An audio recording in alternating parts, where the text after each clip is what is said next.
Hello everyone. I want to first apologize for not being on YouTube lately. It's been so miserably hot, I haven't even felt like doing much anything. I mean, I make myself go out, I got to do chores of course, keep the garden watered and the animals fed and watered in this heat.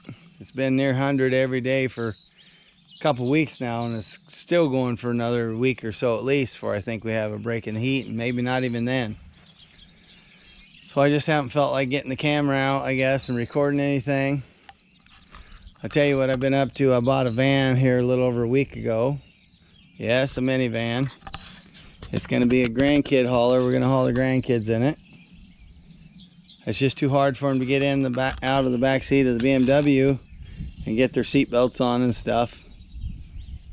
And of course, there's only room for 2 grandkids in the back seat of BMW, and they want to fight on who gets to ride with grandma and grandpa at times. And so we got a van. It's a 2005 Chrysler Town & Country. Had just shy of 96,000 when we purchased it here a week ago. Of course, we bought it down in Nebraska, down in Lincoln, Nebraska. So that was a little drive coming home. So time we brought it home, took it to Sioux City and got it detailed and brought it back home and parked it after we got new tires put on it, because the front tires were shot, had brand new tires on the back. Well, we got an appointment to get aligned, the wheel alignment done, and that's not till the 29th of this month, so we got a while to wait. So we just got it parked until we take it up to Sioux City and get the alignment done. We don't want the tires wearing uneven and stuff, so we're just leaving it sit until then. Well, we did take it up and get it detailed, and I'll show you the inside of that, and I'll show you the van on the outside. Right there's the van, and it's in really good shape, especially for the year. Got a heck of a deal on it, 2,600 bucks. Has brand new tires on the back, as you can see. And I just put these new tires on the front. My buddy Kent, Long OK Tire in Blair, Nebraska, he hooked me up with these tires because the front ones were shot when we purchased this. I'll show you the inside. Had it detailed at Hamilton Touchless in Sioux City. And I tell you what, this van is in excellent shape. There's the seat, look at that, it's like brand new. All the seats, even the back. The carpet stand up. Hamilton Touchless hooked us up and got it cleaned up really good. It even has a built-in DVD player. It's got a CD player, DVD player. Here's the DVD screen right up here. That just drops down.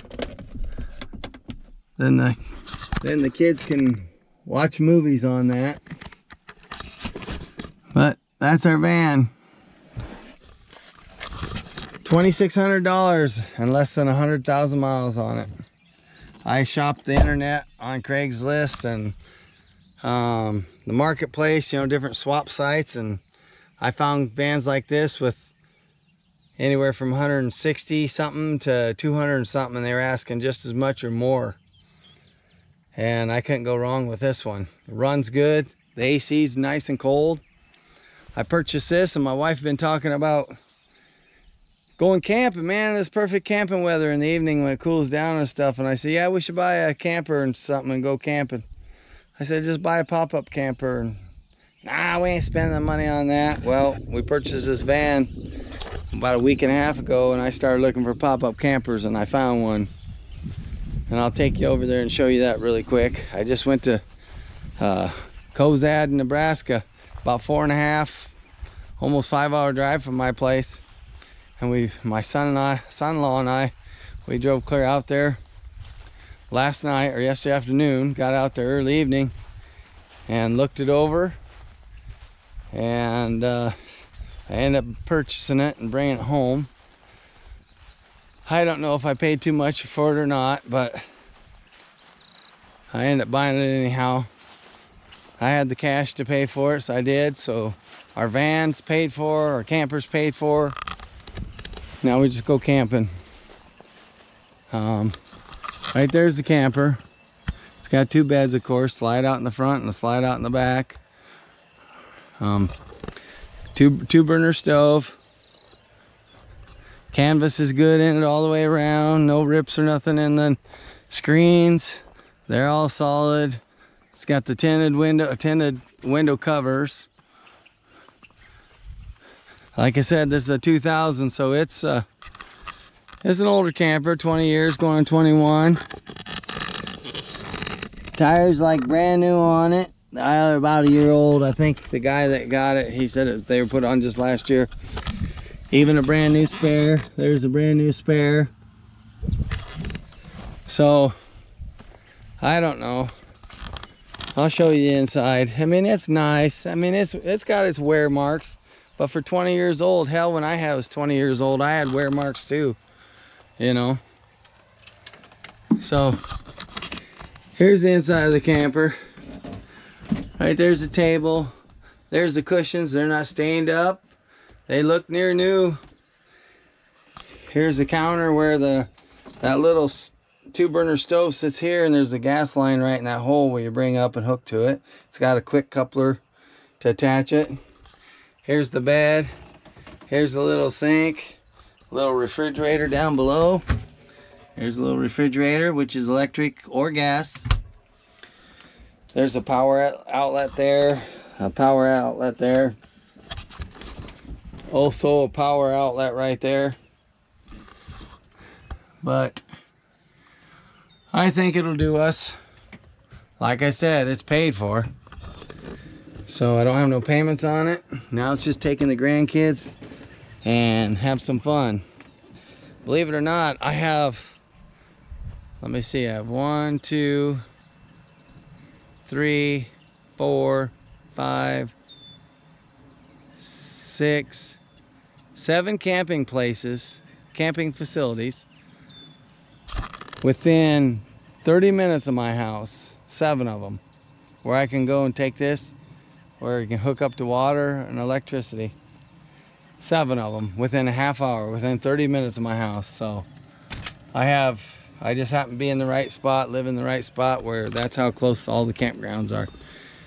And so within 30 minutes or less, matter of fact, one of them's 4 miles. It's just right up here up the gravel and go up over the hill, and it takes me right to campground, 4 miles from my driveway to that one. So I can go fish. Well, there's what it is a gravel pit, an old gravel pit, and there's fish there. They got a beach and swimming area, and then full hookup for the campers. So you can go fishing, you can go swimming, or you can, you know, have campfires, all that stuff. I'll tell you what I done. I went down, looked at this camper. The guy was asking $2,500 for it. He broke the faucet. Well, there's a little thing on the end of the faucet where a hose hooked up to, which I might be able to fix it, but if not, the faucet only cost $37 on Amazon to get a replacement faucet just like it. He told me he called a camper place, and he said for about 70 bucks they could hook him up with a new faucet. And I'm assuming that's the faucet and installed, because there's like 3 screws that hold it to the counter, and unscrew the hose and screwed onto the other one, or screwed onto the new faucet. And then there's another hose that has a hose barb fitting and a little hose clamp. So I'm assuming it's for 70 bucks. 70 bucks they said they could hook him up. Well, he said he'd take $100 off the price of the camper, so he'd take $24 for it. Well, then he told me he had a Briggs & Stratton generator. He said brand new, never put gas in it, that he bought just last year.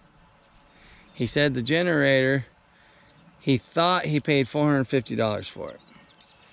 It's a Briggs & Stratton, and he says if you're interested in that when you come down and look at the camper, he says I'll let you have it for 250 bucks. He said he paid $450 for it when he purchased it last year at Menards. He thought he did anyhow. Well, we went down there and looked at the camper. It was all right. Took me in to show me the brand new generator. I looked at it. My son-in-law brought it up on his phone to see what they run.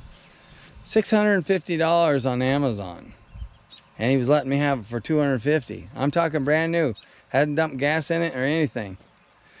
Well, so I got the camper and the generator for $2,650. Well, the generator was a $650 generator, so I figured I paid $2,000 for the camper. Was it worth $2,000? I don't know, but I'm sure I'll get my $2,000 worth of enjoyment out of it with my grandkids. So That's the main thing. But right here's the generator. I'll show it to you. Right there it is. You guys can look it up yourself if you want. It's Briggs & Stratton P2200 Power Smart Series on Amazon, $649.99. There's another place that had it for $799.99, so $800, but Amazon had it for $650. So it all just depends on where you get it. And I suppose Amazon's probably the cheapest. You probably won't find it any cheaper. But $650 for that brand new, and it's brand new. See, it even has the silica pack that he just pulled it out of the box. So it's sitting on there, so no gas has been in it. Brand spanking new. So between that and the camper, I figured $2,650. I couldn't go wrong. I don't know if I'll use the generator or not. I have a couple other generators, older ones. They haven't been started in quite a few years. Probably need to go through the carburetors and stuff, but I've really never used them much. The small one I have, I'd used it, and it's old, but it ran good when I got it. I picked it up at a sale, and I've used it once or twice. Dang gnats, they're terrible. But anyhow, I thought about maybe trying and sell that generator to make the camper a little cheaper, but I haven't really decided yet. But I guess I'll let you go. Thought I'd just show this to you and tell you what's been going on and why I haven't been on, because I've been fighting this heat. And of course I put up those grass bales, got them picked up, I got them sold, they're gone already. Just trying to keep up with the rat race and dealing with this heat, this 100-degree heat. The guy can't take it very long. I go out in the morning when it's cooler and try and get stuff done, come in. And then in the evening, like now, it's still muggy as heck out. It's still probably 90 or so, but I'll come in the evening and about this time and wait till the sun goes down and start doing stuff. But anyways, I won't keep you guys. Oh, I will tell you something real quick. A couple nights ago, about 3 nights ago, I guess it was, I went to bed. I went down early and gathered eggs, and my chickens were still outside running around, so I didn't put them away. And about in the middle of the night, I was about dozing off. I thought, oh shoot, I didn't put the chickens away. And it's not the first time I forgot to go down and shut the chicken house door. And so I thought, oh, they'll be all right. It's not the first time, you know. So I didn't go down there. Next morning I went down and do chores, and I had one chicken missing. Well, half of it was missing. It was laying out in that pen outside, like the kennel pen I have. And half a rooster was laying there. My little banty rooster, the little mean one. He's kind of ornery. He was ornery, I should say. Well, the bottom half of him was laying there. Top half was missing. A coon got in there, got a hold of him, made him. So now I go down and I make sure I get the door shut since then. Like I said, that was like 3 nights ago.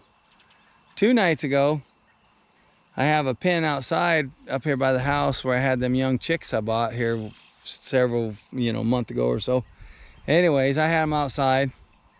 They've been in this pen. This pen I made for my quail when I had quail, and I had the chicks in there until they got bigger. And of course they were my grandson's chickens, some of them was, and some of them was just new stock for me, for my laying hens. But 2 nights ago I had a damn coon or coons, whichever. They tore that cage open, got in there, and I had 13 chicks in there, and now I only have 4. He got in there and got 9 of them damn things out. And oh, I got up the next morning and went out there to feed them. And I looked, where's the chickens at? And I'm looking in there, and there's 4 of them huddled in the corner just scared. And they're still really flighty and scared. And before you feed them, and boy, they come over and start pecking at your hand, pecking at the feed. And now they just huddle in the corner, which actually I took them out of that cage and put them in a different cage. But yeah, tragic things like that do happen on the homestead, and I hate it when it happens. I do have traps set, or a trap set, to try and catch a coon. I haven't caught one yet. It's a live trap.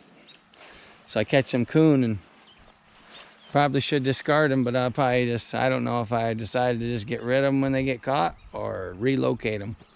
But one way or another, they're not going to be around here if I can help it. I'm going to get rid of them. So I can't afford them to be killing my chickens. That's my livelihood, laying my eggs and Them chickens were, some of them was my grandson, so they could start laying eggs for them at their house and give my grandson some responsibility to take care of chickens and stuff. So now we're down to 4 chickens for him. Well, I had 2 bigger ones in another cage, so actually he'll still end up with 6 chickens to take care of. But sometimes things like that happen, and I hate it.